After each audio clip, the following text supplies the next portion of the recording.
ನಮಸ್ತೆ ವೀಕ್ಷಕರೇ, ಉತ್ತರ ಕರ್ನಾಟಕದ ಅಡುಗೆ ಮನೆಗೆ ಸ್ವಾಗತ. ಇವತ್ತು ನಾನು ಮಾಡಿ ತೋರಿಸುವ ರೆಸಿಪಿ ಬೇಸಿಗೆಯಲ್ಲಿ ದೇಹಕ್ಕೆ ತಂಪು ನೀಡುವಂತಹ ಮಸಾಲ ಮಜ್ಜಿಗೆ.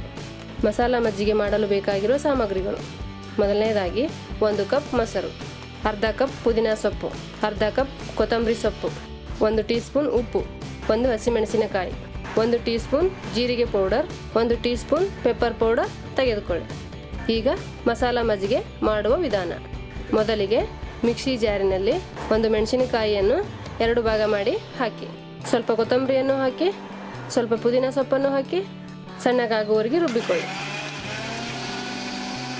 ಈ ರೀತಿ ರುಬ್ಬಿದ ಮಸಾಲೆಗೆ 1 ಕಪ್ ಮೊಸರನ್ನು ಹಾಕಿ, 2 ಟೀ ಸ್ಪೂನ್ ಉಪ್ಪನ್ನು ಹಾಕಿ, ಅರ್ಧ ಟೀ ಸ್ಪೂನ್ ಪೆಪ್ಪರ್ ಪೌಡರ್ ಹಾಕಿ, ಅರ್ಧ ಟೀ ಸ್ಪೂನ್ ಜೀರಿಗೆ ಪೌಡರ್ ಹಾಕಿ, 1 ಗ್ಲಾಸ್ ನೀರನ್ನು ಹಾಕಿ 1 ರೌಂಡ್ ಮಿಕ್ಸಿಯಲ್ಲಿ ತಿರುಗಿಸಿಬಿಡಿ.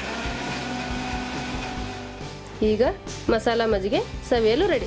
ಬೇಸಿಗೆಯಲ್ಲಿ ಬಿಸಿಯನ್ನು ತಂಪಾಗಿಸಲು ಈ ಮಸಾಲ ಮಜ್ಜಿಗೆಯನ್ನು ಕುಡಿದರೆ ದೇಹಕ್ಕೆ ಹಿತಕರವಾಗಿರುತ್ತದೆ. ಮಸಾಲ ಮಜ್ಜಿಗೆ ಮಾಡೋ ವಿಧಾನ ನಿಮಗೆ ಇಷ್ಟವಾದಲ್ಲಿ ಲೈಕ್ ಮಾಡಿ, ಕಮೆಂಟ್ ಮಾಡಿ, ಸಬ್ಸ್ಕ್ರೈಬ್ ಆಗಿ. ಧನ್ಯವಾದಗಳು.